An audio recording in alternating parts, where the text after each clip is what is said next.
നമ്മുടെ രാഷ്ട്രീയം അങ്ങനെ ആയി പോയതുകൊണ്ടാണ്. പിന്നെ പേടിയുണ്ടോന്ന് വെച്ചാൽ മലയാളികൾക്ക് പേടിയൊന്നുമില്ല.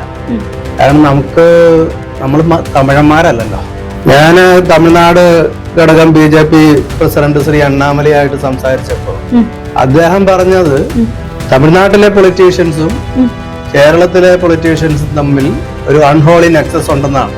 240 ഭൂകമ്പം എന്ന് പറയുന്നത് ഒരു സ്ഥലത്തല്ല, പല ഭാഗങ്ങളിലായിട്ടാണ് കേരളം. നമ്മുടെ വയറ്റിലല്ലേ കൊച്ചിയിൽ, പേടിക്കണ്ട. ഈ ഡാം തകർന്നിട്ടുണ്ട്, അതറിയാവോ ശരണയ്ക്ക്? ഒരു MP എന്നെ പ്രധാനമന്ത്രിയുടെ അടുത്തേക്ക് കൊണ്ടുപോകാന്ന് പറഞ്ഞു. പ്രധാനമന്ത്രിയുടെ മറുപടി എന്താണെന്ന് അറിയാം? ആദ്യം നേരത്തെ ഒരു കാര്യം പറഞ്ഞല്ലോ, പ്രളയം എന്നുള്ളത് 2018 അതുണ്ടാക്കിയതല്ലേ അന്നത്തെ വൈദ്യുത മന്ത്രിയായ MM മണി. നമുക്കറിയാം മഴ പെയ്തു കഴിഞ്ഞാൽ മുല്ലപ്പെരിയാറിന്റെ പ്രശ്നം എന്തൊക്കെയാണെന്ന്. മുല്ലപ്പെരിയാർ കാരണം നമ്മുടെ കേരളത്തിലെ ഭൂരിഭാഗം ആളുകളുടെ ജീവൻ തന്നെ നഷ്ടത്തിലാകും എന്നുള്ളതും സാറിന് അറിയാം. കാരണം ഒലിച്ചു പോകും. ഇതെല്ലാം കണ്ടിട്ടും അധികാരികൾ പ്രതികരിക്കുന്നില്ല. അധികാരികൾ പ്രതികരിക്കാത്തതുകൊണ്ട് ജനങ്ങളുടെ ശബ്ദമായിട്ട് മുന്നിട്ടിറങ്ങിയ ഒരു വ്യക്തി തന്നെയാണ് അഡ്വക്കേറ്റ് റസൽ ജോയ് സാർ. നമസ്കാരം സാർ. മഴക്കാലമാകുമ്പോൾ എറണാകുളം, കോട്ടയം, ആലപ്പുഴ എന്നീ ജില്ലകളിലെ ആളുകളുടെ മാത്രമല്ല മലയാളികളുടെയൊക്കെ മനസ്സിലെ ഒരു പേടി സ്വപ്നമാണ് മുല്ലപ്പെരിയാർ എന്ന് പറയുന്നത്. ഇതുവരെ ആയിട്ടും ആ ഒരു മുല്ലപ്പെരിയാർ ഡാം മലയാളികളുടെ പേടി സ്വപ്നത്തെ ഒന്ന് തുടച്ചു മാറ്റാനോ ഒരു പരിഹാരം കാണാനോ സാധിച്ചിട്ടില്ല. എന്താണ് ഇതൊരു സാറിന് എന്താണ് ഇതിനെപ്പറ്റി പറയാനുള്ളത്? നമ്മുടെ രാഷ്ട്രീയം അങ്ങനെ ആയി പോയതുകൊണ്ടാ. പിന്നെ പേടിയുണ്ടോന്ന് വെച്ചാൽ മലയാളികൾക്ക് പേടിയൊന്നുമില്ല. കാരണം നമ്മൾ തമിഴന്മാരല്ലല്ലോ. തമിഴന്മാർക്ക് ബുദ്ധിയുണ്ട്. അതുകൊണ്ടാണല്ലോ അവര് ഇന്ത്യയിലെ രണ്ടാമത്തെ ബിഗ്ഗസ്റ്റ് എക്കണോമി ആയിട്ട് മാറിയത്. അവർക്ക് ബുദ്ധിയുള്ളത് കൊണ്ടല്ലേ. അപ്പൊ ബുദ്ധിയില്ലാത്തവർക്ക് ഭയം തോന്നില്ല. ഇത്രയും ആളുകളുടെ ജീവന് ഇവിടെയുള്ളവർക്ക് ഒരു വിലയും കൽപ്പിക്കാത്ത പോലെയല്ലേ? അതായത് മഴക്കാലമാകുമ്പോൾ മാത്രം അയ്യോ മുല്ലപ്പെരിയാർ വലിയൊരു പ്രശ്നമാണ്, പേടി സ്വപ്നമാണ് എന്നൊക്കെ പറയുന്നു. പക്ഷെ ഈ മഴയില്ലാത്ത ഈ ഒരു സമയത്ത് ഇവരെ പറ്റി, ഇത്രയും ആളുകളെ പറ്റി, ആളുകളുടെ ജീവനെ പറ്റി ഇവരാരും ചിന്തിക്കുന്ന പോലുമില്ല. അവര് ചിന്തിച്ച് കൃത്യമായ പൈസ വാങ്ങുന്നുണ്ട്. ഞാന് തമിഴ്നാട് ഘടകം BJP പ്രസിഡന്റ് ശ്രീ അണ്ണാമലയായിട്ട് സംസാരിച്ചപ്പോ അദ്ദേഹം പറഞ്ഞത് തമിഴ്നാട്ടിലെ പൊളിറ്റീഷ്യൻസും കേരളത്തിലെ പൊളിറ്റീഷ്യൻസും തമ്മിൽ ഒരു അൺഹോളി നെക്സസ് ഉണ്ടെന്നാണ്. അതെനിക്ക് മനസ്സിലായിട്ടുണ്ട്. അതുകൊണ്ടാണ് ഈ പ്രശ്നത്തിന് ഒരു പരിഹാരം ഉണ്ടാവാത്തത്. ആരൊക്കെ ചത്താലും ഞങ്ങളുടെ പോക്കറ്റ് നിറഞ്ഞാ മതി. ഞങ്ങൾക്ക് അമേരിക്ക ഉണ്ട്, യൂറോപ്പ് ഉണ്ട്, പല രാജ്യങ്ങളും ഉണ്ടല്ലോ. കേരളം മാത്രമല്ലല്ലോ ഉള്ളത്. അതാണ് ഇപ്പോൾ പറയുവാണെങ്കിൽ സുപ്രീം കോടതിയുടെ ഒരു ആക്ട് ഉണ്ട്. The Kerala irrigation and water conservation 2006 act. ആ ഒരു ആക്ടിൽ പറയുന്നത് 142 അടി വരെ സേഫ് ആണെന്നാണ്. അപ്പൊ ഈ 142 ഇപ്പൊ നോക്കിക്കഴിഞ്ഞാൽ 141 വെള്ളം അതിന് അടി അവിടെ ഉണ്ട് മുല്ലപ്പെരിയാറില്. ആ ഒരു സമയത്ത് ഇത് എന്താണ് സാർ ഇതിനെപ്പറ്റി പറയാനുള്ളത്? ഈ സേഫ്റ്റി അങ്ങനെ നിശ്ചയിക്കാൻ പറ്റില്ല. ഞാൻ സുപ്രീം കോടതിയില് കേരളത്തിലുണ്ടായ എർത്ത്ക്വേക്സ് ഇല്ലേ, അതിനെക്കുറിച്ചുള്ള ഡീറ്റെയിൽഡ് റിപ്പോർട്ട് സുപ്രീം കോടതിയിൽ ഹാജരാക്കിയിട്ടുണ്ട്. അതിൽ 240 മൈനർ ട്രമേഴ്സ് ഇവിടെ ഉണ്ടായിട്ടുണ്ട്. അതായത് 240 ചെറു ഭൂകമ്പങ്ങൾ ഉണ്ടായി എന്നർത്ഥം. അതിൽ ഏറ്റവും കൂടുതൽ മാഗ്നിറ്റ്യൂഡ് വന്നത് റിക്ടർ സ്കെയിലിൽ 4.1 ആണ്. അത് മുല്ലപ്പെരിയാർ ഡാമിന്റെ മുല്ലപ്പെരിയാർന്ന് വേണ്ട, ഏതെങ്കിലും ഡാമിന്റെ വിസിനിറ്റിയിൽ അത് അത്രയും ഫ്രീക്വൻസി ഉള്ള ഒരു എർത്ത്ക്വേക്ക് ഉണ്ടെങ്കിൽ ആ ഡാം താഴെ വീണാൻ. അപ്പൊ മുല്ലപ്പെരിയാർ ഡാമിന്റെ വിസിനിറ്റിയിൽ വന്നില്ല എന്നതുകൊണ്ട് നമ്മൾ രക്ഷപ്പെട്ടു, അത്രയേ ഉള്ളൂ. 240 ഭൂകമ്പം എന്ന് പറയുന്നത് ഒരു സ്ഥലത്തല്ല, പല ഭാഗങ്ങളിലായിട്ടാണ് കേരളം. നമ്മുടെ വയറ്റിലല്ലേ കൊച്ചിയിൽ, പേടിക്കണ്ട. വയറ്റില അവിടെ 7+ മാഗ്നിറ്റ്യൂഡ് റിക്ടർ സ്കെയിലിൽ വരുന്ന ഭൂകമ്പം ഉണ്ടാകാൻ സാധ്യതയുണ്ടെന്ന് ഒരു റിപ്പോർട്ട്, അനൌദ്യോഗികമായ റിപ്പോർട്ടുണ്ട്. അനൌദ്യോഗികമായ റിപ്പോർട്ട് അല്ലേ? പുറത്ത് പറയില്ലല്ലോ. ഇപ്പൊ വൈറ്റ്ലയിൽ 7.2 എന്ന് പറഞ്ഞു കഴിഞ്ഞാൽ ഔദ്യോഗികമായിട്ട് സർക്കാർ പറഞ്ഞ ജനങ്ങൾ പേടിക്കും. പക്ഷെ ഒരു കാര്യം സത്യമാണ്, കേരളത്തിൽ 7+ മാഗ്നിറ്റ്യൂഡ് വരുന്ന ഭൂകമ്പം എവിടെ വേണമെങ്കിലും ഉണ്ടാകാം. കാരണം കേരളം മൊത്തത്തിൽ തന്നെ റെഡ് സോണിലാണ്, അതായത് 3rd സോണിലാണ്.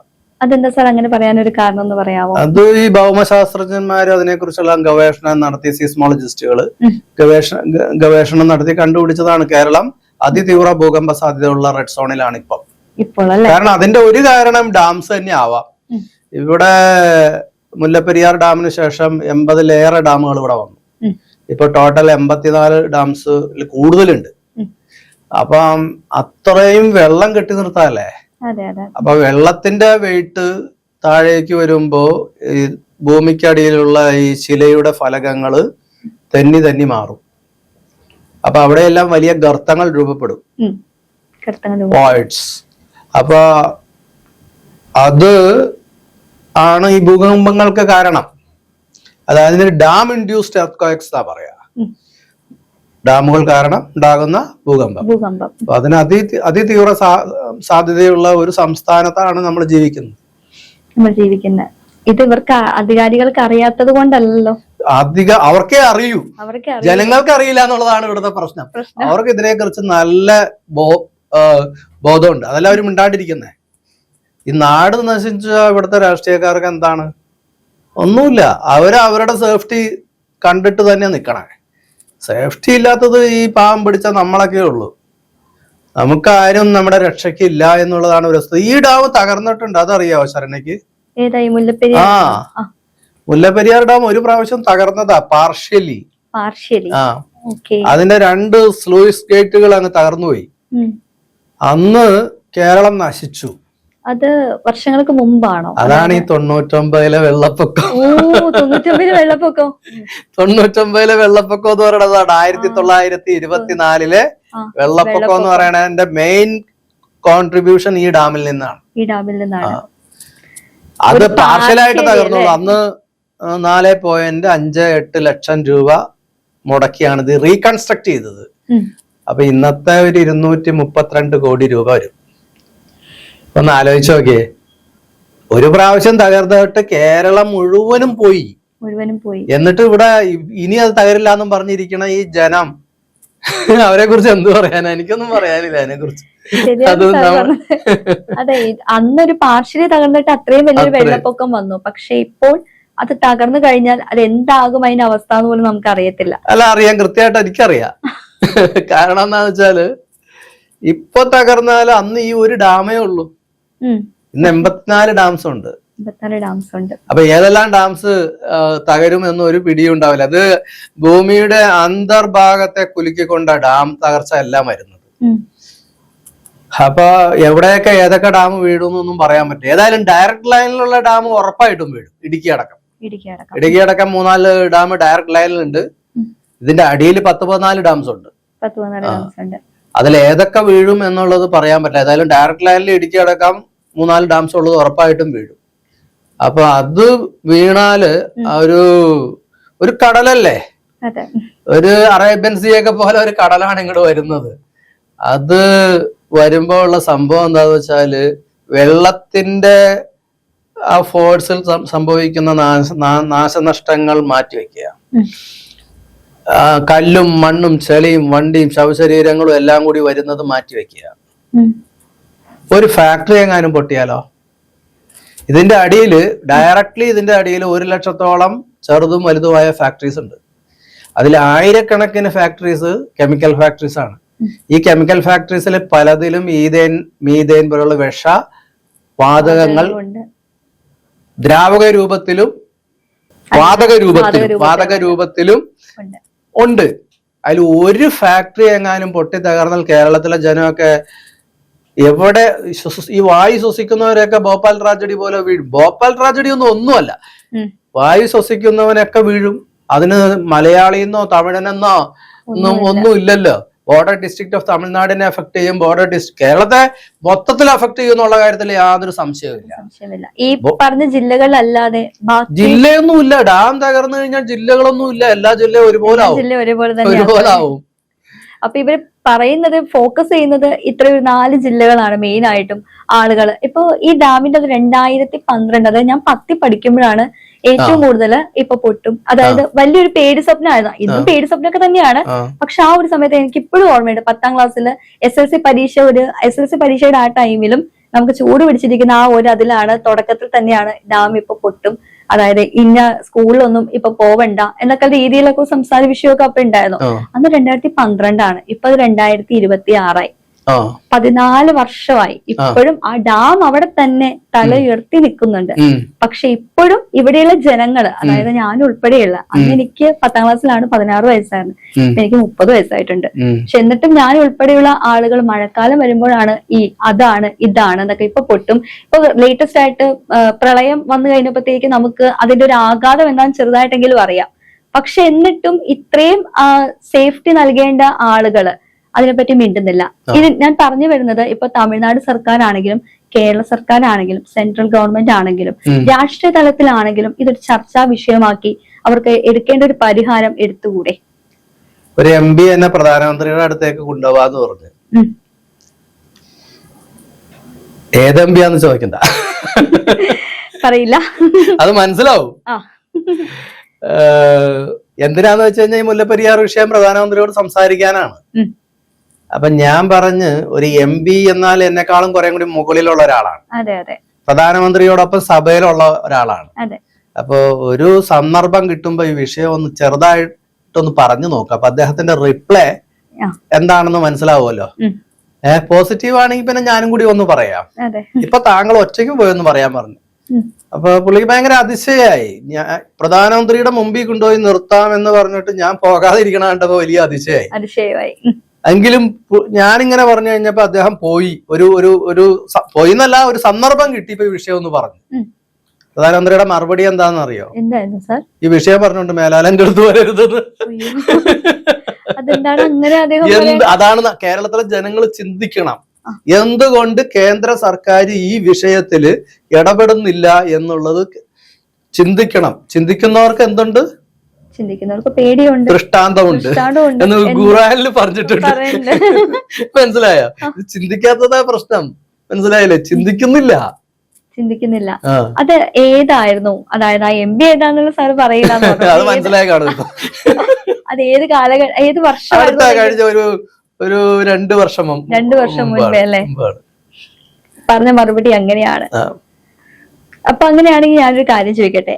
ഈ എന്തെങ്കിലും ഒരു വിഷയം ഉണ്ടാകുമ്പോൾ മാത്രം, ഒരു ദുരന്തം ഉണ്ടാകുമ്പോൾ മാത്രം. ആദ്യം നേരത്തെ ഒരു കാര്യം പറഞ്ഞല്ലോ, പ്രളയം എന്നുള്ളത് പറഞ്ഞു. 2018 അത് ഉണ്ടാക്കിയതല്ലേ ശരിക്കും പറഞ്ഞ? അങ്ങനെയാണ് ചോദിക്കേണ്ടത്. അതെ, അത് ഉണ്ടാക്കിയ ഒരു പ്രളയമാണല്ലോ. അത് നാച്ചുറൽ ആയിട്ട് വന്നതല്ല. പ്രളയം നമ്മളല്ല, അന്നത്തെ വൈദ്യുത മന്ത്രിയായ MM മണി അല്ലെ അത് ഉണ്ടാക്കിയ ഒരു പ്രളയം തന്നെയാണത്. ഒറ്റ ദിവസം രാത്രി ഡാമുകളൊക്കെ തുറന്നു വിട്ടിട്ട് വീടിന്റെ മുന്നിലും പെരക്കകത്തും പ്രളയം വന്ന് വെള്ളവും വന്നിട്ട് ആൾക്കാർക്ക് എന്ത് ചെയ്യണമെന്ന് അറിയാൻ പറ്റാത്തൊരവസ്ഥയായിരുന്നു അത്. ഇത് പ്രളയമാണ് എന്ന് പറഞ്ഞുകൊണ്ട് നടക്കണ ആൾക്കാർ ഇപ്പുറത്തുണ്ടേ. അതുണ്ട് അല്ലേ? അപ്പൊ രണ്ടുപേർക്കും, ശരണ്യക്ക് മാത്രമാണ് ഇത് പ്രളയം അല്ലാന്ന് മനസ്സിലായത്. എനിക്ക് മനസ്സിലായി പ്രളയം അല്ലാന്ന്. അത് അപ്പൊ തന്നെ, കാരണം ആ ഒരു സമയത്തായിരുന്നു ഞങ്ങളുടെ PGയുടെ ഹോൾ ടിക്കറ്റ് വാങ്ങിക്കാൻ വേണ്ടി പോയത്. ആ ഒരു സമയത്ത് വെള്ളം അരയ്ക്ക് മുക്കാ ഭാഗങ്ങൾ വെള്ളത്തിലാ പോയത്. എല്ലായിടത്തും വെള്ള. ഈ പിറവം ഭാഗത്തായിരുന്നു, സെന്റ് പീറ്റേഴ്സ് കോളേജിലായിരുന്നു അന്ന് ഡിഗ്രി PGയുടെ ഹോൾ ടിക്കറ്റ് വാങ്ങിക്കാൻ പോകണ്ടേ. ബസ്സാണെങ്കിൽ നല്ല തിരക്കാ, കാരണം ബസ്സില്ല, ഫുള്ളും ഇതൊക്കെ ആവുകൊണ്ട്. പക്ഷെ റോഡാണെങ്കിലും ഫുള്ള് വെള്ളക്കെട്ട. ഈ തക്കാളിയും അതുപോലെ കുഞ്ഞുങ്ങളുടെ ചെരുപ്പും വീട്ടിലെ കലവും ഒക്കെ ഒഴുകി നടക്കുകയാണ്.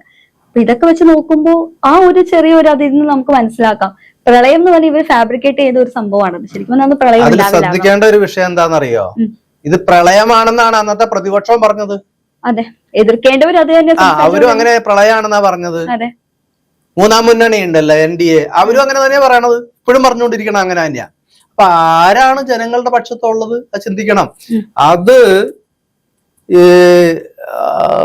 പ്രളയം അല്ല, അതൊരു മാൻമെയ്ഡ് ഡിസാസ്റ്റർ ആണെന്ന് ഞാൻ ശ്രീ പിണറായി വിജയന്റെ ഭാഷ കടുക്കാണ്.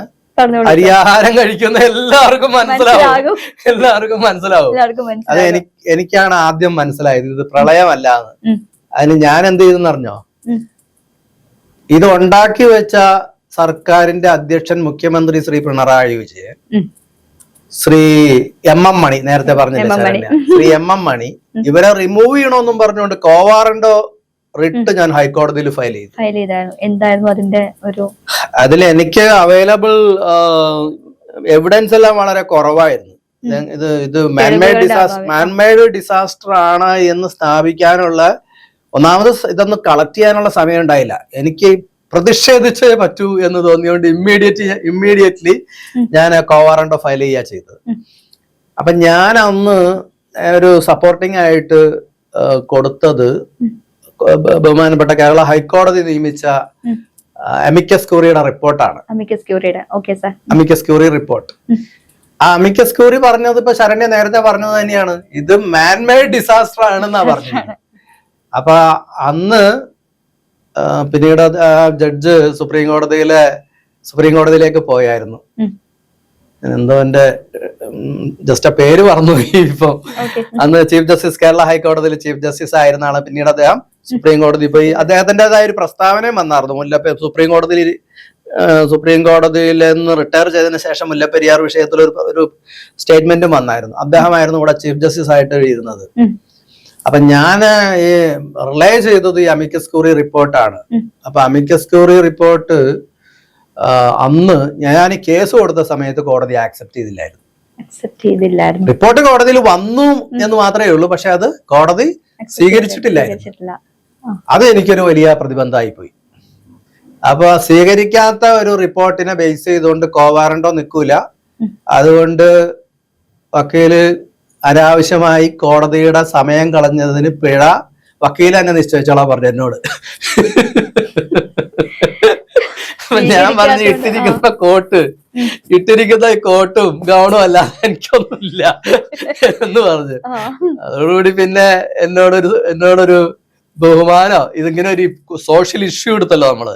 എനിവേ, അതുകൊണ്ട് കോടതി ചിരിച്ചിട്ട് അങ്ങ് ഇറങ്ങിപ്പോയത്. എനിക്ക് ഏതായാലും ഫൈനൊന്നും എനിക്ക് എന്റെ പേരിൽ അടിച്ചു വന്നില്ല. പിന്നീട് അദ്ദേഹം ജഡ്ജായിട്ട് സുപ്രീം കോടതിയിൽ വന്നപ്പോ ഞാൻ സുപ്രീം കോടതിയിൽ പോകുമ്പോ അദ്ദേഹത്തെ ഇടയ്ക്ക് കാണാറുണ്ടായിരുന്നു. അപ്പൊ അത് ശരിക്കും പറഞ്ഞാല് ഒരു മനുഷ്യ നിർമ്മിത പ്രളയമായിരുന്നു. നമ്മൾ ചിന്തിക്കേണ്ട ഒരു വസ്തുത എന്താന്ന് വെച്ചാല്, എത്ര പ്രളയം ഞാൻ കണ്ടിട്ടുള്ളതാണ്. എന്റെ ഈ വീടിന്റെ ആ കല്ലുണ്ടല്ലോ, ആ കല്ലിന്റെ മുകളിലേക്കൊന്നും വെള്ളം കയറാൻ പോകുന്നില്ല എന്ന് പറഞ്ഞ ആളുകൾ ആലുവയിലുണ്ട്. അവസാനം കല്ലിന്റെ മേലേയും കയറി, വീട്ടിലും കയറി, പുരപ്പുറത്തിരുന്നിട്ട് പുരപ്പുറത്തും കയറി അവിടെ ഇരുന്ന് നിലവിളിച്ച ആൾക്കാരെ എനിക്ക് ഓർമ്മയുണ്ട്. പിന്നെ ഒരു പഴത്തിന് വേണ്ടി കെഞ്ചിയ ആൾക്കാരെ ഓർമ്മയുണ്ട്. ഒരു വീട്ടിൽ ചെന്നപ്പം കുടുംബം മൊത്തം ഉണ്ട്, പാമ്പും ഉണ്ട്. പാമ്പ് മൂലയ്ക്ക് ഇരിക്കുന്നു, കുടുംബമുണ്ട്. വെള്ളം എങ്ങനെ പൊങ്ങി വരുന്നു. ഇവർക്ക് പാമ്പിനെ ഒന്നും ചെയ്യാനുള്ള ഒരു മാനസിക സ്ഥിതി ഇല്ല. പാമ്പിന് ഇവരെ കടിക്കണമെന്നുള്ള മാനസിക. അപ്പൊ നോക്കി, ഈ പ്രളയം വരുമ്പോ ഉള്ള ഒരു ജന്തുവിന്റെ ഒരു വികാരം നോക്കി, പരസ്പരം ഞങ്ങള് രണ്ടും പെട്ട് കിടക്കാണല്ലോ എന്നുള്ള രീതിയിലാണ് പാമ്പും ചിന്തിക്കുന്നത്, ഇവരും ചിന്തിക്കുന്നത്. എന്തെങ്കിലും വന്നോട്ടെ. ആ സമയത്ത് ഞങ്ങള് വഞ്ചിയായിട്ട് പോയില്ലായിരുന്നെങ്കിൽ ഒഴുകിപ്പോയാനെ അവര്. മനസ്സിലായ? മുഖത്ത് രക്തോട്ടം ഇല്ല മനുഷ്യന്റെ. ഒന്നും സംസാരിക്കാൻ പറ്റുന്നില്ല. അത്രമാത്രം അങ്ങോട്ട് പേടിച്ച്, ഒരു മനുഷ്യനെ പേടിക്കാവുന്നതിന്റെ ഒരു മാക്സിമം ഉണ്ട്. അതും കഴിഞ്ഞിട്ട് നിൽക്കാം ഇവര്. അപ്പൊ അങ്ങനെയുള്ള അതൊക്കെ നാം കേരളത്തിലെ ഈ പൊതുസമൂഹം മനസ്സിലാക്കണം. ഈ ഡാമെങ്ങാനും തകർന്നു വന്നാൽ അത് ഡാം തകർന്നതല്ല, ഇവരെല്ലാ ഡാമും നിറച്ചു വെച്ചിട്ട് രാത്രി നാരായണത്ത് പ്രാന്തം കാണിച്ച പോലെ. എക്സ്പ്ലെയിൻ ചെയ്യാവോ? അതായത് പ്രളയം വന്നത് നമുക്ക് എല്ലാവർക്കും അറിയാം, അതൊരു മനുഷ്യനിർമ്മിത പ്രളയമാണ്. പക്ഷെ ഇപ്പോഴും അതൊന്നും അക്സെപ്റ്റ് ചെയ്യാതെ സാറ് പറഞ്ഞ പോലെ. അല്ല, ഞാൻ എന്നിട്ട് കേസ് കൊടുത്തു. ഞാൻ കോവാറണ്ടോ ഇട്ട് കൊടുത്തത് അങ്ങനെ ആയി, ഡിസ്പോസ് ചെയ്ത്. അതിനുശേഷം ഞാന് ഗവൺമെന്റ് നഷ്ടപരിഹാരം നൽകണമെന്നും പറഞ്ഞുകൊണ്ട് കേസ് കൊടുത്തു. അന്നേരത്തേക്ക് ഈ അമിക്കസ് ക്യൂറി റിപ്പോർട്ട് ആക്സെപ്റ്റ് ചെയ്തായിരുന്നു കോടതി. ചെയ്തു. അപ്പോ അതിൽ വിധി വന്നു. ജനങ്ങൾക്ക് നഷ്ടം ഉണ്ടായിട്ടുണ്ടെങ്കിൽ സർക്കാർ കോമ്പൻസേറ്റ് ചെയ്യണം. അതിന് ഡാം സേഫ്റ്റി ഓർഗനൈസേഷന് ചുമതലപ്പെടുത്തിയിട്ടുണ്ട് ബഹുമാനപ്പെട്ട ഹൈക്കോടതി. ഞാൻ കൊടുത്ത കേസിലാണ് വിധി വന്നത്. അപ്പൊ കാര്യങ്ങൾ തിരിച്ചറിയാനായിട്ട് കോടതികൾക്ക് പറ്റുന്നുണ്ട്, ജനങ്ങൾക്ക് പറ്റുന്നില്ലെങ്കിലും കോടതികൾക്ക് പറ്റുന്നുണ്ട്. സുപ്രീം കോടതി ഈ കഴിഞ്ഞ ഒക്ടോബർ 13 എന്റെ ബർത്ത്ഡേയും കൂടിയാണ് അന്ന് സുപ്രീം കോടതി എനിക്കൊരു ബർത്ത്ഡേ ഗിഫ്റ്റ് ആയിട്ട് ഒരു ഓർഡർ തന്നായിരുന്നു. എന്താ സാർ തന്നെ? അത് മുല്ലപ്പെരിയാർ ഡാം 130 വർഷമായില്ലേ, ഇനി എന്തിനാ വെച്ചുകൊണ്ടിരിക്കണേ? അതുകൊണ്ട് പൊളിച്ചു കളയാതിരിക്കാൻ കാരണം ഉണ്ടെങ്കിൽ തമിഴ്നാട് പറയാൻ പറഞ്ഞിരിക്കുക. പൊളിച്ച് കളയാതിരിക്കാൻ കാരണമുണ്ടെങ്കിൽ പൊളിച്ചു കളയണമെന്ന് വരെ കോടതി എത്തി. പക്ഷെ എന്തെങ്കിലും കാരണം ഉണ്ടെങ്കിൽ നിങ്ങൾ ഇത് പൊളിച്ചു കളയാതിരിക്കാൻ എന്താണ് കാരണം എന്നുള്ളത് തമിഴ്നാട് പറയുക, കേരളം പറയുക, സെൻട്രൽ ഗവൺമെന്റും പറയുക. കേരളം എന്താ സാർ പറഞ്ഞത്? ഇതുവരെ ഒന്നും പറഞ്ഞിട്ടില്ല. അവിടെയായി പ്രശ്നം കിടക്കുന്നത് കാതലായ അതൊക്കെയാണ്. ഇപ്പൊ ശരണ്യൊക്കെ ചർച്ച ചെയ്യുമ്പോൾ ബഹുമാനം തോന്നുന്നുണ്ട് എനിക്ക്. ഇവിടുത്തെ പ്രധാന മാധ്യമങ്ങളും രാഷ്ട്രീയ പ്രസ്ഥാനങ്ങളും എന്ത് പറഞ്ഞാലും ഇപ്പൊ സോഷ്യൽ മീഡിയ എടുത്ത് നോക്കിയാൽ മതമേ ഉള്ളൂ, മതവും ജാതിയേ ഉള്ളൂ. അവർക്കൊന്നും ഇത് ചർച്ച ചെയ്യാനുള്ള ഒരു മര്യാദ, ഒരു മാനസികാവസ്ഥയെ അല്ല അവർക്ക് മതം മാത്രമേ ഉള്ളൂ. ഈ ശരിക്കും പറഞ്ഞാൽ ഈ മതം സംസാരിക്കാനായിട്ടെങ്കിലും ഇവിടെ ആള് വേണ്ടേ? ശരിയല്ലേ? ഇവിടെ വേണ്ടേ? ഒരു ദിവസം ഒന്ന് പൊട്ടി ഒരു ദിവസം ഒന്ന് പൊട്ടി വന്നു കഴിഞ്ഞാൽ, ഇതിപ്പോ നമ്മളെ വിളിച്ചിട്ടൊന്നും അല്ല വരുന്നേ, പൊട്ടി വന്നു കഴിഞ്ഞാൽ ഈ മതം പറയാനായിട്ട് ഇവിടെ ഇവരുണ്ടാവും? ചിന്തിക്കില്ല. അത് ആവശ്യമില്ലാത്ത കാര്യത്തിന് വേണ്ടിയിട്ടാണ് ഇവിടെ പലരും സോഷ്യൽ മീഡിയയും എല്ലാം യൂസ് ചെയ്യുന്നതെന്ന് എന്റെ അഭിപ്രായം. എനിക്ക് അങ്ങനെ തോന്നിയതാട്ടോ സാർ. ശരിയാണ്. ഞാനിപ്പോ ആ കേസ് ഫയൽ ചെയ്തിട്ട് 6 മാസത്തോളായി. ഈ വിധി വന്നിട്ട് 6 മാസത്തോളായി. എന്നിട്ട് കേരള സർക്കാർ എന്തുകൊണ്ട് ഒരു റിപ്ലൈ കൊടുക്കുന്നില്ല എന്ന് മാധ്യമങ്ങൾ ചർച്ച ചെയ്യേണ്ടതല്ലേ? ചെയ്യേണ്ടതാണ് തീർച്ചയായിട്ടും. ഇത്രയും കോടതി ചോദിക്കാൻ ഈ ഡാം പൊളിച്ചു കളയാതിരിക്കാൻ കാരണം ഉണ്ടെങ്കിൽ പറയുമ്പോ എത്ര ഒരു സോളിഡ് ഓർഡർ അത്. അതിനെക്കുറിച്ച് ഈ മാധ്യമങ്ങളുടെ കേരള സർക്കാർ എന്തുകൊണ്ട് ഇത് ചർച്ച കൗണ്ടർ കൊടുക്കുന്നില്ല?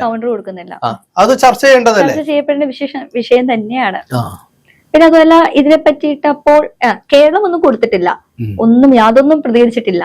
അത് നമുക്ക് എല്ലാവർക്കും അറിയാം. അതേപോലെ ഇപ്പൊ തമിഴ്നാട് സർക്കാരും എന്തെങ്കിലും പ്രതികരിച്ചിട്ടുണ്ടോ? അതായത് ഡാം നിലനിർത്താനായിട്ട് എന്തെങ്കിലും പറഞ്ഞിട്ടുണ്ടോ അവര്? അല്ല, തമിഴ്നാട് സർക്കാരൊക്കെ ഇപ്പൊ മാറിയല്ലോ. ഇപ്പൊ മാറി. ഞാന് ഇലക്ഷന് കുറച്ചു നാളുകൾക്ക് മുമ്പ് ശ്രീ വിജയനെ കണ്ടിരുന്നു.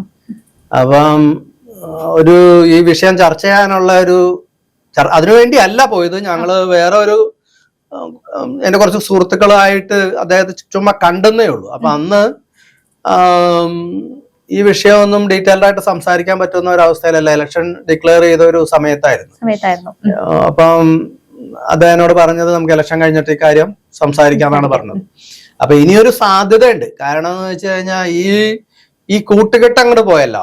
കാരണം അവിടെ DMK, ഇവിടെ CPM അതൊക്കെ പോയല്ലോ. പിന്നെ വിജയ് എന്ന് പറയുന്ന ഒരു പുതിയ ആളാണ്. അദ്ദേഹത്തിന് അഴിമതി നടത്തിയിട്ട് ജീവിക്കേണ്ട ആവശ്യമൊന്നുമില്ല. അദ്ദേഹം ജനങ്ങളോട് തന്നെ പണം സ്വീകരിച്ചുകൊണ്ട് ഇലക്ഷനിൽ നിന്ന് വിജയിച്ച ഒരാളാണ്. അപ്പൊ അദ്ദേഹത്തിന് ഒരു നന്മയുണ്ട്, രാഷ്ട്രീയ ബോധമുണ്ട്, ആ നാടിനെ സ്നേഹിക്കുന്നുണ്ട്. അപ്പൊ ആ നാടിനെ സ്നേഹിക്കുന്നവർ അവിടെ വേണം. കാരണം എന്ന് വെച്ച് കഴിഞ്ഞാൽ ആ നാടിനെ സ്നേഹിക്കുന്നവർക്ക് ആ നാടിനോട് വെള്ളം സ്ഥിരമായിട്ട് കിട്ടണമല്ലോ. ഈ ഡാമെങ്ങാനും തകർന്നു പോയാൽ കിട്ടൂല. ഇപ്പൊ ഈ ഡീകമ്മീഷൻ ചെയ്തു കഴിഞ്ഞാലും അവിടുത്തെ, അതായത് നമ്മുടെ കേരളത്തില് അത് സേഫ് ആണെന്ന് തന്നെ ഞാൻ പറയാം. ഡീകമ്മീഷൻ ചെയ്യുവാണെന്നുണ്ടെങ്കിൽ ഡാം, കാരണം ഇത്രയും ആളുകളും ഇവര് സംസാരിക്കില്ലല്ലോ എന്താണെങ്കിലും. ഡീകമ്മീഷൻ ചെയ്ത് സേഫ് ആണ്. അപ്പോ സാറ് പറഞ്ഞ പോലെ തമിഴ്നാട്ടിലെ ജനങ്ങളെ സ്നേഹിക്കുന്ന ഒരാളെന്ന നിലയ്ക്ക് ഡീകമ്മീഷൻ ചെയ്ത് കഴിഞ്ഞാൽ തമിഴ്നാട്ടിലും ഒരുപാട് പ്രശ്നങ്ങൾ ഉണ്ടാവില്ല. അതായത് വൈദ്യുതി അത് ഉണ്ടാവാൻ സാധ്യതയില്ല. കാരണം എന്ന് വെച്ച് കഴിഞ്ഞാൽ അവിടെ ജനങ്ങളോട് അവിടുത്തെ ഇപ്പൊ MGRന്റെ കാലത്തായാലും അണ്ണാദുരൈയുടെ കാലത്താണ് VV രാമസ്വാമി നായ്ക്കർ എന്നൊക്കെ പറഞ്ഞ പ്രഗത്ഭരായ നേതാക്കന്മാർ തമിഴ്നാട്ടിലുണ്ടായിരുന്നു, കാമരാജ് അടക്കം. അവരൊക്കെ പറയണത് ജനം സ്വീകരിക്കും. അത് ചോദ്യമില്ല. കാരണം അവര് ദേശവിരുദ്ധമായിട്ട് തമിഴകത്തിനെതിരായിട്ട് ഒന്നും പറയില്ല എന്ന് ജനങ്ങൾക്ക് അറിയാം. അങ്ങനെ തന്നെ ആയിരുന്നു അവരും. അത്തരം ഒരു നേതാവാണ് വിജയ്. വിജയ് പറയാണ് അവിടെ ഒരു പുതിയ ഡാം വരട്ടെ എന്ന് പറഞ്ഞാൽ തമിഴകത്ത് ഒരു ഇല പോലും അനങ്ങത്തില്ല. പുതിയ ഡാം വരട്ടെ, അത് ഓക്കെയാണ്. അപ്പൊ ഈ നിലവിലുള്ള ഡാം ഡീകമ്മീഷൻ ചെയ്ത് കഴിഞ്ഞിട്ട് പുതിയ ഡാം വരുന്നതിന് മുമ്പ് നമ്മൾ ഡീകമ്മീഷൻ ചെയ്യാന്ന് വെച്ചോ. ഇതൊക്കെ സൈമൾട്ടേനിയസ്ലി ചെയ്യാം ശരണ്യ. ഈ സയൻസ് ഒക്കെ ഒരുപാട് ഡെവലപ്ഡ് ആണ്. അതെ, പക്ഷെ അവർക്ക് വൈദ്യുതി ഉൽപാദനം, അതുപോലെ വെള്ളം, അതിനൊരു ക്ഷാമം കുറച്ചെങ്കിലും വരത്തില്ലേ? അത് ഞാൻ ചോദിക്കുവാണ്. അതെന്ന് പറഞ്ഞു കഴിഞ്ഞാൽ അവർക്ക് വെള്ളം ആവശ്യമില്ലാത്ത സമയമാണ് അനവധി മാസങ്ങൾ. അവർക്ക് വെള്ളം ഇപ്പോഴൊന്നും ആവശ്യമില്ല. ഇതിപ്പോ മെയ് അല്ലേ? ഇപ്പൊ വേണം. ഏപ്രിൽ മാസത്തിൽ തൊട്ടാണ് അവർക്ക് വെള്ളം ആവശ്യമുള്ളൂ. ഏപ്രിൽ മെയ് മാസം, ഈ 2 മാസമാണ് അവർക്ക് വെള്ളം ആവശ്യമുള്ളത്. കൃഷിക്ക്. കാരണം എന്ന് വെച്ച് കഴിഞ്ഞാൽ അവിടെ മഴയില്ല എന്നൊക്കെ പറയണ ചുമ്മാ ഏതോ ഒരു വരണ്ട പാടശേഖരം കാണിച്ചിട്ട് കുറെ എല്ലുന്തിയ കന്നുകാലികളെ കാണിച്ചിട്ട് ഇതുപോലത്തെ വരൾച്ചയാണ് തമിഴ്നാട് എന്ന് പറയുന്നത് വെറുതെ പറയണതാണ്. അവിടെ 5 ഡിസ്ട്രിക്റ്റിലാണ് വെള്ളം ഈ മുല്ലപ്പെരിയാർ ഡാം കൊണ്ടുള്ള പ്രയോജനം ഉണ്ടാകുന്ന ഡിസ്ട്രിക്റ്റുകൾ. ഈ 5 ഡിസ്ട്രിക്റ്റിൽ ഒരു ഡിസ്ട്രിക്റ്റ് ഒഴിച്ച് 4 ഡിസ്ട്രിക്റ്റും നാഷണൽ ആവറേജിനേക്കാൾ കൂടുതൽ മഴ പെയ്യുന്ന സ്ഥലങ്ങളാണ്. കഴിഞ്ഞ മന്ത്രിസഭയുടെ തമിഴ് മന്ത്രിസഭയുടെ കാലത്ത് അവിടുത്തെ ഇറിഗേഷൻ മന്ത്രി തേനിയിൽ വന്നിട്ട് ഒരു പ്രസ്താവന പറഞ്ഞായിരുന്നു. ഞങ്ങള് മുല്ലപ്പെരിയാർ ഡാമിലെ ജലനിരപ്പ് 142 നിന്ന് 152 അടിയിലേക്ക് കൂട്ടാൻ പോവാണ് എന്ന് പറഞ്ഞു. അദ്ദേഹം തേനിയിൽ വെച്ച് പറഞ്ഞപ്പോ തേനിയിലെ അവസ്ഥ എന്താണെന്നറിയാവോ? ഇല്ല, എന്താ സാർ? തേനിയിൽ പ്രളയം വന്നിട്ട് പ്രളയം അവലോകനം ചെയ്യാൻ പോയ മന്ത്രിയാണ് ആ പ്രളയം വെള്ളത്തിൽ നിന്നുകൊണ്ടാണ് ഈ വർത്താനം പറയുന്നത്. വെള്ളമില്ലാത്ത സ്ഥലത്ത് നിന്നുകൊണ്ടാണ് ഈ വർത്താനം. അവിടെ വെള്ളമില്ല എന്ന് പറയുന്നത് ഒരു തെറ്റായ ഒരു സംസാരമാണ്. അത് കറക്റ്റ് ഒന്നുമല്ല. പിന്നെ അത് പറഞ്ഞാണ് അവര് പിടിച്ചു നിൽക്കണത്. അത് പറഞ്ഞ ശരിക്കും പറഞ്ഞ ഈ വെള്ളത്തിൽ നിന്ന് അവര് കൃഷിയിൽ നിന്ന് മാത്രം അവരുടെ കണക്കാട്ടോ. എന്താണ് ഞാൻ കണക്ക് കൂട്ടി പറയണതല്ല, തമിഴ്നാടിന്റെ സർക്കാരിന്റെ ബാലൻസ് ഷീറ്റിലുള്ള കണക്കാ. 50, അതും 10 കൊല്ലം മുമ്പുള്ള കണക്കാ. 50,000 കോടി രൂപ കൃഷിയിൽ നിന്ന് കിട്ടും. 468 കോടി രൂപ ഇലക്ട്രിസിറ്റിയിൽ നിന്ന് കിട്ടും. അത് വേരിയേഷൻ ഉണ്ടാവട്ടെ, വെള്ളത്തിന്റെ ലഭ്യത അനുസരിച്ച് 468 എന്നുള്ളത് 438 ആവാം, 420 ആവാം. ഏതായാലും ആ റേഞ്ചിൽ അത്രയും കോടി 468 ഒരു ആവറേജ് എടുക്കാം. 468 കോടി രൂപയുടെ ഇലക്ട്രിസിറ്റി ഉൽപ്പാദിപ്പിക്കും. അത് കൂടാതെ വീടാന്തരം മീറ്റർ വെച്ച് വെള്ളം കൊടുത്ത് കാശ് വാങ്ങും. എന്താണ് ഫാക്ടറികൾക്കെല്ലാം വെള്ളം കൊടുത്ത് വേറെ കാശ് വാങ്ങും. അങ്ങനെ നമ്മുടെ ഈ കറൻസിയിലൊന്നും അതിന്റെ പറയാൻ പറ്റില്ല. ട്രില്യൺസ് ആൻഡ് ട്രില്യൺസ് ഡോളേഴ്സ് എന്ന് പറയാം. നമ്മുടെ ഈ വെള്ളത്തിൽ നിന്ന് തമിഴ്നാട് ഉണ്ടാക്കുന്നതാണ്. അതിന് ഒത്താശ ചെയ്തു കൊടുക്കുന്നത് ഇവിടത്തെ ഈ 3 മുന്നണികളും കൂടിയാ. മനസ്സിലായി? മിണ്ടൂലമാര് 3 എണ്ണം കേട്ടോ, 3 എണ്ണം. എനിക്ക് ഞാൻ അറിഞ്ഞ കാര്യങ്ങൾ പറയാനായിട്ട് എനിക്കൊരു ഭയമില്ല. ആരെ എനിക്ക് പേടിക്കേണ്ട കാര്യമില്ല. അപ്പോ ഇത്രയും ഒരു ഭീമമായ തുക ലാഭമുണ്ടാക്കുന്ന തമിഴ്നാടിന്റെ മുമ്പിൽ നിന്നുകൊണ്ട് എന്തുകൊണ്ട് ധീരമായിട്ട് സംസാരിക്കാൻ ഈ രാഷ്ട്രീയക്കാർക്ക് നട്ടല്ലില്ല? എന്തുകൊണ്ട്? അതാണ് എനിക്ക് ചോദിക്കാനുള്ളത്. നിങ്ങൾ ആരെയാണ് റെപ്രസെന്റ് ചെയ്യുന്നത്? നിങ്ങൾ ആരെയാണ് ഭയക്കുന്നത്? നിങ്ങൾ നിങ്ങളെ തന്നെയായിരിക്കും ഭയക്കണൊക്കെ. മേടിച്ചു വെച്ചാൽ കാശിന്റെ കണക്കങ്ങോട് പറയേണ്ടി വരും. പണ്ട് ജയലളിത പറഞ്ഞില്ലേ? ഇത് ഞാനിരുന്ന് പറയണല്ലോ, ജയലളിത തന്നെ പറഞ്ഞതാണ്. മറ്റേ ചപ്പാത്തിൽ സമരം നടന്നപ്പോ ഇപ്പൊ ആ സമരസമിതി നേതാവ് എവിടെ പോയി? സമരം എവിടെ പോയി? എല്ലാം പോയി. എങ്ങനെയാ പോയത് അത്? ഞാൻ അതിലൊരു നേതാവിനോട്, എനിക്കറിയാം ഇവരെത്രയാ വാങ്ങിച്ചതെന്ന് തമിഴ്നാട്ടിൽ നിന്ന്. കാരണം തമിഴ് ഉദ്യോഗസ്ഥന്മാർ എന്നോട് പറയും, ഹോണസ്റ്റ് ആയിട്ടുള്ള ഒരേ ഒരാളെ ഞങ്ങൾ കണ്ടത് സാറിന് മാത്രമേ ഉള്ളൂ എന്നാണ് തമിഴ് ഉദ്യോഗസ്ഥന്മാര് പറയുന്നത്. അപ്പൊ അതുകൊണ്ട് അവർ ആർക്കൊക്കെ കൊടുത്തിട്ടുണ്ടെന്ന് കൃത്യമായിട്ട് പറയും. എനിക്ക് ആ നേതാവിനെ ഒരു ദിവസം കണ്ടപ്പോ ഞാൻ ചോദിച്ചു, ഈ 3.25 കോടി വരെ എണ്ണാൻ അറിയാൻ പാടുള്ളൂ, അതിനപ്പുറം അറിയില്ലേ? അവര് ഈ 3.25 കോടി എങ്ങനെയാ കൊടുത്തതെന്നും എവിടെ വെച്ചാ കൊടുത്തതെന്നും ഏത് ബാങ്കിലാ കൊണ്ടുപോയി ഇട്ടെന്നും ആരുടെ പേരിലാ ഇട്ടെന്നൊക്കെ അവർ എന്നോട് പറഞ്ഞു തന്നിട്ടുണ്ട്. ഞാൻ ഈ ആൾക്കാരെ മോശമാക്കാൻ വേണ്ടി നടക്കണ ഒരാളൊന്നുമല്ല. അങ്ങനെ മേടിച്ചവരൊക്കെ മേടിക്കട്ടെ. കേരളത്തിലേക്കാണല്ലോ പണം എങ്ങനെയാലും വന്നത്, നമ്മുടെ നാട്ടിലേക്ക് തന്നെയല്ലേ പണം വന്നത്. മേടിച്ചവരൊക്കെ മേടിച്ചോട്ടെ. എന്റെ കൺസേൺ ഇതൊന്നുമല്ല. എന്റെ കൺസേൺ കേരളത്തിലെ ജനങ്ങളുടെ ജീവൻ മാത്രമേ ഉള്ളൂ. ജീവൻ ജീവൻ ജീവൻ ജീവൻ അത് മാത്രമേ ഉള്ളൂ എന്റെ കൺസേൺ. അതിനൊരു സേഫ്റ്റി, ഒരു സുരക്ഷിതത്വം ഉണ്ടാകുന്ന ഏത് ഫോർമുലയ്ക്കും ഞാൻ റെഡിയാണ്. അതിൽ ഒരു തരത്തിലുള്ള ഒരു വിട്ടുവീഴ്ചയ്ക്കും ഞാൻ റെഡിയുമല്ല, തയ്യാറല്ല. സാറിനെ വ്യത്യസ്തനാക്കുന്നതും ഈ ഒരു കാഴ്ചപ്പാട് തന്നെയാണല്ലോ. തീർച്ചയായിട്ടും ഈ ഒരു കാഴ്ചപ്പാട് തന്നെയാണ് സാറിനെ വ്യത്യസ്തനാക്കുന്നത്. കാരണം എന്ന് വെച്ച് കഴിഞ്ഞാൽ ഇത്രയും ആളുകളുടെ ജീവന് എന്തെങ്കിലും ഒരു വില കൽപ്പിക്കേണ്ടവർ പോലും മിണ്ടാതിരിക്കുന്ന ഒരു സാഹചര്യമാണ് സാർ പറഞ്ഞത്. ഞാൻ കണ്ടതാണ്. ഞാൻ ഈ പ്രളയകാലത്ത് ആലുവക്കാരനാണല്ലോ. നമ്മൾ കണ്ണടച്ചു പിടിച്ചാലും കാണാം. കാരണം നമ്മുടെ മുമ്പിൽ നടന്നുകൊണ്ടിരിക്കുകയല്ലേ. നമ്മൾ ഓരോ സ്ഥലത്തും രക്ഷാപ്രവർത്തനമായിട്ട് ചെല്ലുമ്പോ അവിടുത്തെ ആ കുഞ്ഞു മക്കളുണ്ടല്ലോ, കുഞ്ഞുമക്കള് കണ്ണ് പറയുന്നത് അത് പറഞ്ഞിട്ട് ആ ഒരു അവസ്ഥ വല്ലാത്തൊരവസ്ഥയാണല്ലോ. അവരുടെ മുഖത്തുള്ള ആ ഒരു സന്തോഷത്തിനെ വാക്കുകളില്ല.